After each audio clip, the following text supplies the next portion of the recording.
Kenny Pickett injury offers no help to Shedeur Sanders as 24-year-old QB emerges as bigger threat.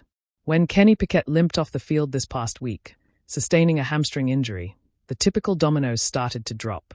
A seasoned starter with a lower body injury in early August typically triggers a chain reaction throughout the quarterback room, particularly for a team actively developing its future. This time, that future was supposed to include Shedeur Sanders. And yet, while one veteran went down, the ripple effect never came to Sanders. Not that he lacked the tools, but that someone else beat him to it before it even had a chance to get to him. The Browns will miss Pickett for the Hall of Fame game and maybe longer, but instead of promoting Shedeur Sanders to the backup limelight, 24-year-old Dillon Gabriel is the quarterback getting attention and seeing real representatives. As 92.3 The Fans reports indicate, there's not much sign that Sanders will even get on the field with the first-team unit. I feel like they are preparing Dillon Gabriel to play more than they are preparing Shedeur to play, Reuter mentioned. I have no indications that Shedeur's going to get representatives with the first team. The development has surprised people, particularly with the early preseason expectation that Shedeur, one of the most heralded rookies and son of Deion Sanders, would be expedited to developmental opportunities. Instead, Gabriel, a lefty with a strong resume from Oklahoma and UCF, is making the most of his window. While Sanders continues to adjust to the speed and complexity of the NFL, Gabriel has been crisp in 7-on-7s and fluid during team drills. He also brings far more collegiate experience to the table: 49 career starts, over 14,000 passing yards, and a reputation for command at the line of scrimmage. More notably, he's acclimated to the Browns' scheme with new O-line coach Mike Bloomgren seamlessly, revealing an eagerness that aligns with Cleveland's short-term depth requirements. In contrast, Shedeur remains in catch-up mode. While he's impressed in fleeting glimpses, most notably in early July walkthroughs, he's yet to regularly stretch the football downfield or appear fully at ease calling protections at the NFL level. That's not unexpected for a rookie who operated a streamlined system at the college level. But what does it mean? At least for now, Pickett's injury hasn't left Sanders in the doorway as many anticipated. Sanders' final college season, a 4,134-yard, 37-touchdown senior year at Colorado, displayed promise. But converting that to pro tempos and schemes requires patience. As it stands, the Browns appear intent on a slower ramp-up, with Gabriel, older, quicker on reads, and more experienced in high-pressure spots being viewed as the more game-ready option for now. Dillon Gabriel reshapes the Browns' QB depth chart, not Shedeur Sanders. Gabriel's preseason emergence is more than just a hot camp streak. It's beginning to redefine how the Browns structure their quarterback pipeline. Neither Pickett nor Deshaun Watson is anticipated to be pushed back into contact situations. Gabriel has seized every opportunity made available to him. The coaches have noticed, and Gabriel has been given increased access to the playbook and more second-team representatives. It's not merely about representatives, it's about trust. Coaches have been loud, if quietly, about his leadership style and method.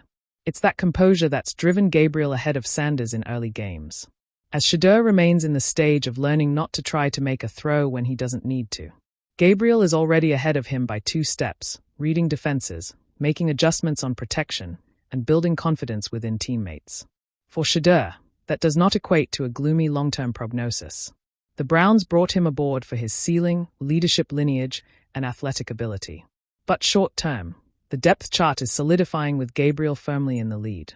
The team views Sanders as a project, priceless, but needing NFL contact beyond a behind-the-pads drill. With few representatives to be had in the preseason, Cleveland might decide to provide Gabriel the bulk of Hall of Fame game snaps, possibly delaying Sanders' debut to near the tail end of the exhibition schedule. That would be a bitter pill for the Sanders fans to swallow, as they had hoped to see him sooner. But as it stands currently with the QB room, Shedeur is looking up at not 1, but 2 names. For now, the job behind Deshaun Watson is far from settled. But what's become clear is this: Kenny Pickett's absence didn't create opportunity for Shedeur Sanders. It spotlighted Dillon Gabriel. The Cleveland Browns quarterback room was supposed to be a battlefield, a battle between promise and pressure, hype and hard work. When the Browns drafted Shedeur Sanders in the 5th round, the NFL world buzzed with curiosity. Could Deion Sanders' son make the leap? Could he be the sleeper pick that changes the franchise's trajectory? But fate, as it often does in football, had other plans. Kenny Pickett, the former Steelers starter turned Browns acquisition, was seen as the veteran presence.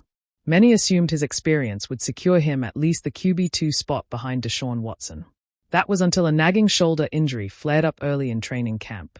When he limped off the field during 7-on-7 drills, Sanders fans celebrated online, thinking this was the break Shedeur needed. But breaks in the NFL don't always go the way you expect. Instead of opening the door for Sanders, it slammed harder in his face.